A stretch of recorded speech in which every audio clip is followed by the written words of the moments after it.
Estamos aqui no Hospital de Câncer de Barretos, ou o novo nome Hospital do Amor, promovendo o primeiro simpósio de inovação de parceria entre o Hospital de Amor e a Universidade Silvestre em Miami, nos Estados Unidos.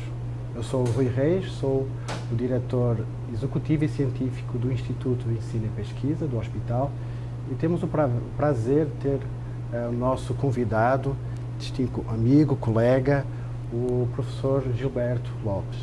Obrigado, Rui. É sempre um prazer a gente estar aqui em Barretos. O Hospital de Amor realmente é um exemplo global do que a gente vem tentando fazer com a nova área acadêmica que a gente trabalha, que é a oncologia global. É como fazer com os escassos recursos que nós temos para fazer um atendimento e pesquisa de qualidade em oncologia para melhorar os resultados dos nossos pacientes ao redor do mundo e não somente na América do Norte e na Europa Ocidental. Então sempre é um prazer estar aqui, a gente sempre renova a nossa missão e o nosso entusiasmo nessa missão quando a gente visita Barretos. É um prazer é nosso. O hospital participa em inúmeros ensaios clínicos patrocinados pela indústria. E dos temas levantados aqui que nós estamos discutindo é como alavancar ainda mais essa pesquisa clínica e como é que os nossos pacientes podem ser introduzidos não só às novas terapias, mas mais importante, como é que isso é sustentável depois no nosso sistema de saúde. Sem dúvida, a participação em pesquisa clínica é uma atividade que aumenta não somente acesso àqueles medicamentos que estão sendo estudados, mas também qualidade dos serviços que a praticam. Então, realmente, participar de pesquisa clínica tem muitas vantagens, não somente para os investigadores, mas, obviamente, o que a gente sempre quer é que os pacientes tenham melhor qualidade de atendimento e que a gente descubra novas terapias que nos ajudem a melhorar a sobrevida e as taxas de cura de nossos pacientes. Então, participar de pesquisa clínica, sem dúvida, é fundamental. E a participação em pesquisas clínicas patrocinadas pela indústria, em geral, é o primeiro caminho de entidades de pesquisa nessa rota, nesse caminho que a gente tem para criar estudos iniciados por investigador, que Barretos já fez vários, e, além disso, obviamente, pesquisa translacional e básica, onde a gente realmente avança a ciência também. Isso tem sido, esse ponto, um dos grandes incentivos e os grandes objetivos da pesquisa que nós fazemos cá, que é a pesquisa baseada em evidência, medicina baseada em evidência. Hoje, com a medicina personalizada, nós temos que conhecer qual é o perfil genético. E, frequentemente, os resultados são bem escassos, os dados são escassos. Um grande exemplo que a gente tem são os nossos 2 estudos em relação a mutações de EGFR em pacientes com câncer de pulmão no Brasil. Nós recentemente publicamos um estudo na Oncologist em outubro de 2018, olhando mais ou menos 3.300 casos de pacientes que tinham sua amostra tumoral enviada a um programa de acesso patrocinado pela indústria farmacêutica. E nós mostramos uma taxa de mutação de mais ou menos 25% em pacientes com câncer de pulmão não escamoso no Brasil.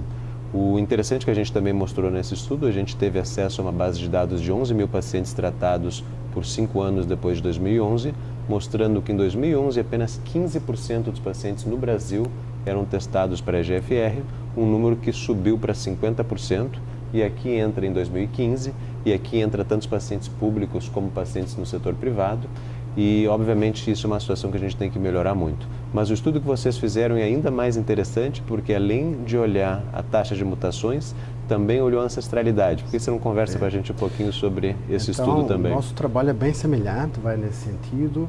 Nós avaliamos a nossa série histórica, temos mais de 1.600 casos analisados até hoje, e a frequência de mutação do EGFR, que é o alvo para anti-EGFR, é bem semelhante, à volta dos 23%. E num grupo menor nós correlacionamos, isso aqui é inédito do estudo, que foi agora aceito na revista Scientific Reports, correlacionamos o perfil genético com as características clínico-patológicas dos pacientes. Primeiro, encontramos algo bem interessante, é que a mutação do KRAS, que é controversa a sua utilidade clínica, nós encontramos claramente que ele é um fator de pior prognóstico. Então, a presença de KRAS já indica ao oncologista uma evolução pior. E o adicional que a gente colocou era, será que o perfil da ancestralidade, será que a ancestralidade genética do paciente influencia nessas frequências, nessas percentagens de mutação? Então, todos os pacientes que nós estudamos, a gente realizou um teste genético que víamos a sua ancestralidade genética baseada em marcadores específicos e que distinguiam em 4 categorias: o componente de hereditariedade europeia, africana, asiática e ameríndia. E ameríndios da região brasileira, diferente de muitos projetos internacionais. E encontramos que os pacientes que tinham mais mutações do EGFR tinham uma maior frequência ou proporção da ancestralidade asiática. Mas não de ameríndia. Mas não da ameríndia. Então, esses resultados são extremamente interessantes porque nós tínhamos muitas hipóteses em relação ao porquê as taxas de mutação na América Latina são intermediárias entre aquelas que a gente vê entre Estados Unidos e Europa e países asiáticos. Então, a gente realmente fica mais ou menos na metade, entre os 10% e 12% de taxa de mutação em pacientes europeus e norte-americanos e os 40% a 50% que a gente vê em pacientes asiáticos. Então, uma das hipóteses era que, pela prevalência de genes ameríndios, nós, por isso, teríamos uma maior predisposição a encontrar as mutações. E foi uma surpresa para mim ver que os genes e a ancestralidade ameríndia não foi importante, mas que a ancestralidade asiática sim. E a gente não fica com a ideia de que existe tanta ancestralidade asiática no Brasil. A gente tem a ideia que existe uma imigração relativamente pequena japonesa, especialmente em São Paulo, também em algumas partes do Rio Grande do Sul, mas a gente não tinha esse dado específico da ancestralidade. A nossa população de pacientes eram, em sua grande maioria, do estado de São Paulo. E nós identificamos que a proporção de ancestralidade asiática estava por volta dos 6%, tal como do ameríndio. Então, nesta região do país, as proporções parecem ser bem equilibradas. Fascinante. Certamente, noutras regiões, e a gente espera no futuro, com este nosso novo hospital de câncer de Porto Velho, estudar essa população indígena que é diferente, e aí podemos certamente ter uma aproximação bem mais real do papel da ancestralidade na frequência de alterações nesses genes tão importantes. Sem dúvida. Rui, quais são as áreas de pesquisa que vocês estão priorizando no Hospital do Câncer, no Hospital do Amor, em Barretos? São 2 grandes áreas. Uma a nível de genómica, para encontrar biomarcadores com potencial aplicação clínica. Então, nós estamos com vários projetos na área de sequenciação do genoma e do exoma. Então, nós estamos hoje com mais de 500 tumores sólidos que nós sequenciamos o sangue do indivíduo, pareamos com o tumor para encontrar novas alterações, os genes drivers, na população brasileira. Estamos também a alargar esse esforço de perfil molecular, não só para doente avançado, mas também para as lesões iniciais e pré-malignas. O hospital é conhecido pela sua estrutura de prevenção. Então, nós temos mais de 19 unidades móveis que percorrem todo o país e fazem vários programas de identificação precoce e rastreio. Então, nosso objetivo é também traçar esse perfil genético dessas lesões iniciais e, potencialmente, utilizar isso com um novo biomarcador, com biópsia líquida, para melhorar ainda a acurácia da detecção precoce de câncer.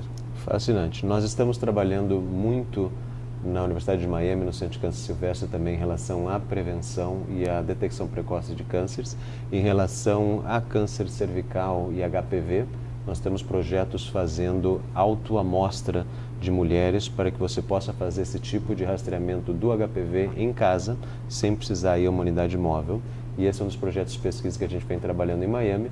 E o que a gente está procurando aqui com essa conversa realmente é buscar projetos que a gente possa discutir, procurar financiamento juntos e trabalhar juntos também. Então, realmente existem muitas comunalidades entre o Centro de Câncer em Barretos e o nosso Centro de Câncer nos Estados Unidos. Nós vivemos numa área que tem uma migração grande da América Latina e do Haiti, então nossa população é diferente da população norte-americana usual.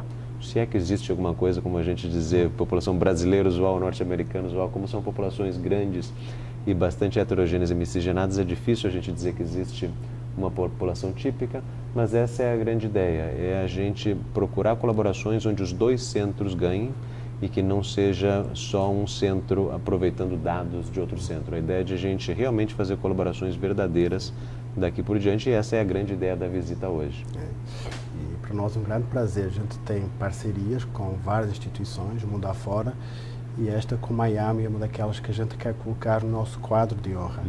E que a gente possa, em conjunto, crescer ainda mais.